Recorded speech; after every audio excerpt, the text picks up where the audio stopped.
today's topic is rejection, or the trigger, okay, the complex PTSD, because that is interpersonal trauma. So anything people is usually very triggering for us, especially rejection.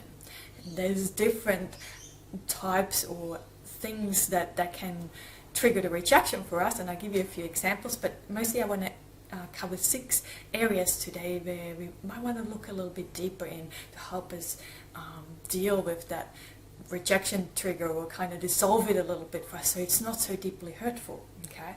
Because you might be triggered because you're the only one who didn't get an invitation to that event. You know, all your friends, or perhaps your co-workers, or if it's a family event, all your family relatives are invited, but not you.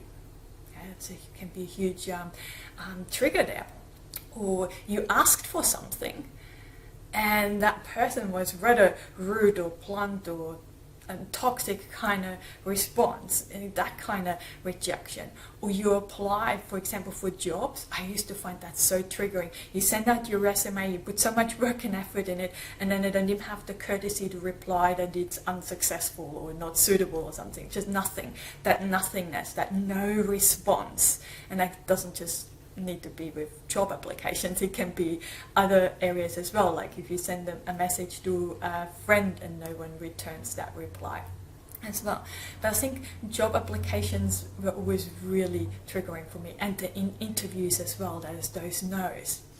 But it could be also for applying for universities or courses, or applying for a loan, getting those constant no's, all these kind of rejections, or saying hello to someone and they don't respond back. That's very triggering, isn't it? Or you enter a room, that's a big one. You enter a room and there was, walking in there's a conversation, but the minute you're there, it kind of goes silent. So to me, when that rejection triggered, that used to be a very intense feeling. I'm not sure what it is for you, but for me it was almost like my heart drops, and it's like a heavy drop. It's not a light one, it's a really heavy sensation for myself. And I'm curious what it is for you, because we experience those feelings in different way in different areas of your body. For you it might not be the chest, you might feel it somewhere different, and that is okay too. But learning from each other and seeing that we're all kind of unique and everyone experiences it a little bit different, it helps to make that more okay, or normalize that. But I'm just always curious how other people experience that. I love reading that, because at the beginning of my healing journey I had no words to articulate how I feel. There was just nothing. And it was only to work with psychologists, or those workshops I attended, books, and in the online world, reading from other people. This is exactly what's going on for me. So you sharing how it's happening for you, because I know some of you are very good at describing those sensations. You're actually helping other people as well, not just for my curiosity. But that's a very heavy feeling. And like I said, I had a lot of professional help, because especially at the beginning, it is so difficult to distinguish what is the past and what is actually happening right here, right now in that situation. I did a lot of projecting the past stuff into the situation, into that person. And I was misreading cues as well, by the way. So if I would say hello and another person wouldn't say hello back, I would take that very. I used to take that very personal. Okay, misreading their facial expression. But if I checked in, which I learned to check in what's going on with people before I make that interpretation, because the way we're feeling, it's usually what we make that moment mean about us. And in that was actually a real experience that someone did that. But when I checked in, it was actually very different. That person had a very difficult night. One of their children was very, very sick. She didn't get any sleep. So she wasn't actually present. She didn't even really notice me coming in, because she was so caught up worrying about her child. So it was nothing about me, but I made it about me. Okay? Where in your life do you do that? Is that something you do too? That was a big one for me, to realize that. But so I had to create some clarity on what is from our past and what is actually happening here and now. Because number two is that I also noticed that other people, when that rejection trigger was really big for me, it was because other people were like a mirror or a reflection for me. Okay, that was really hard to take when I figured that out, because I had nothing but hate for myself. I didn't accept myself. I was rejecting myself. They were reflecting that to me. So I had to do a lot of work in figuring out who I am actually, and what do I stand for, what is important to me. Okay, to figure that out, because that was very wobbly initially. At the beginning I had no idea who I am. Now I'm quite grounded, and I know who I am, what I want, what areas I need to do some growing in. We all have that, but I'm also in tune with areas where I have improved, and allow myself to feel good about that as well. So to have a more balanced view of ourselves. So to create that identity, that was so important to me, because I still tried to live into the identity abusive people created for me. You know, maybe you do that same, you know, that identity, I am worthless, I'm useless, I'm an embarrassment, you know, those kind of things that we still to this day in our adult life live into. This is not our identity. This is what abusive people set for us. You're free now to create a new identity, a new you that you're going to grow into, and what is important to you there. Okay.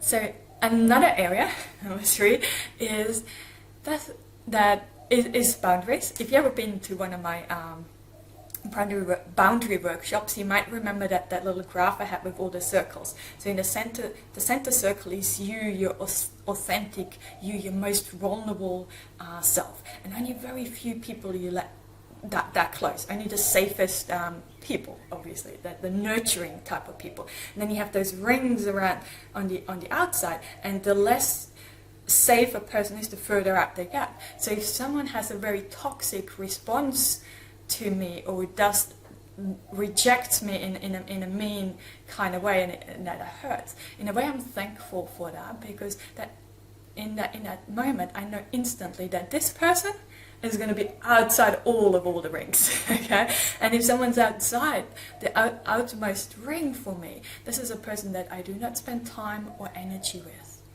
Okay, this can sometimes be difficult if this is a co-worker or a relative, but there is ways to deal with that or work around that too. But you can create yourself bubbles. I often do that with my one-on-one clients, creating safety bubbles for yourself, where you're in charge of that bubble and what's going to come in and what is not allowed to come in, you know, whether the positives and the compliments, we sometimes don't let them in too. We let them touch our heart as well. But those really mean rejecting kind of comments that we don't need to let them come in. We can let them bounce off.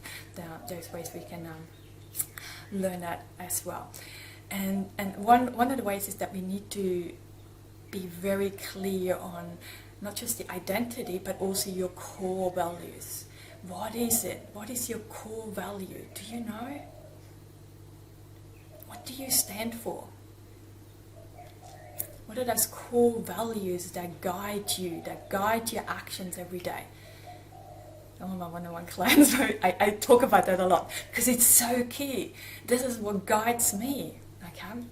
That knowing those core values, especially for people. I used to have quite a few clients that artists. If you're an artist, whether this is painting or musicians, they get so much criticism and rejection as well. You know, they put their heart and soul into their work, and then they're going to put it out and it's not accepted for that exhibition, or they don't get their gig to play with. Those kind of rejection, they can get us deep. So we need to really work on the core values, to know what I stand for and what do you make that mean about yourself. Every time that rejection happens, how do you interpret that for yourself?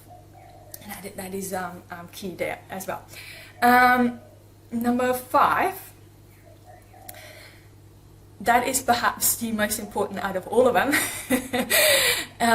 That is that we need to fill our cup inside, our inside. We need to fill that from within. Okay?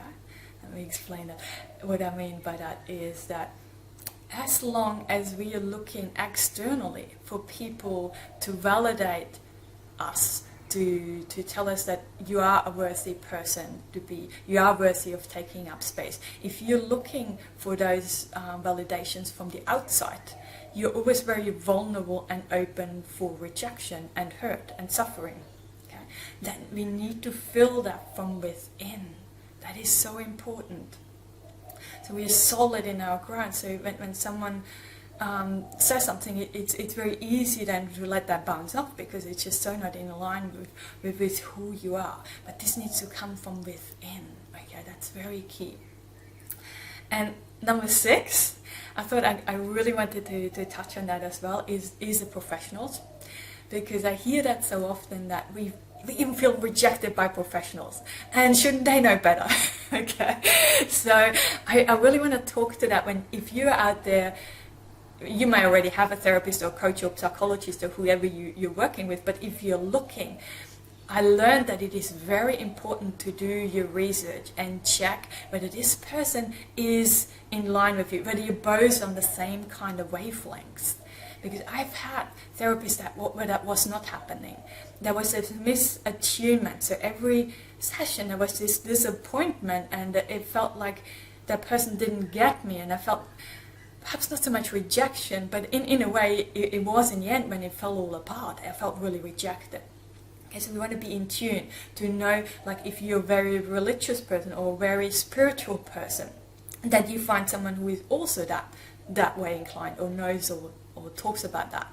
Or if you're a very creative person and you love expressing yourself in a creative ways, if the professional that you see is very kind of analytical and they have those spreadsheets for you to fill out, it kind of might not be a good match. It might not fit for you. And it's also that thing that to be clear on what is it actually that you're looking for help with right here and now. Okay, because with complex PTSD, we have so many areas, so many different things that we need to work on. And finding someone specialized in that. For example, my work is, like I said, mostly focused on here and now. Who are you now? Creating your identity and knowing who you need to be to or who you need to grow into to reach your goals and dreams. So this is more my kind of area. So if you need help for addiction, I'm not the right kind of person. Okay? Or if you're looking to become a better parent, you need some help with your parenting skills, searching for someone who is specialized in that.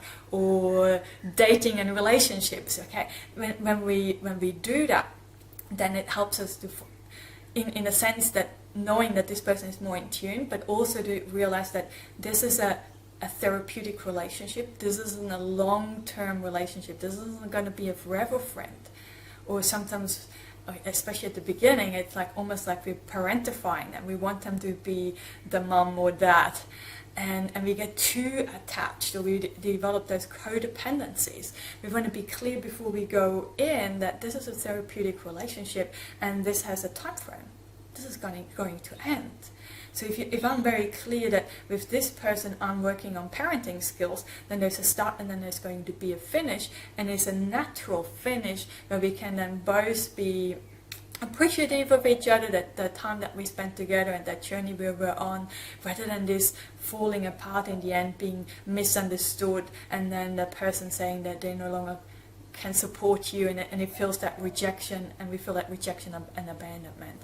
So to me that's really important, to always spend time to really investigate, is this the right person who I want to work with and can help me in the here and now. So that's just some tips for rejection. I know that can really hurt, but I used to really get so hurt and devastated for days, weeks and months about those things. But we can work on that, and these days most things just keep bouncing off on me. Okay, it just doesn't affect me in the same way. And I really want you to know that if we stick with something, if we work on it, if we're determined and trust that things will change. Things do get better. Our brain has tremendous capacity to change. So thank you so much for being here, and as always, sending you lots and lots of love and rainbows to brighten up the tough times just a little. See you guys. Bye.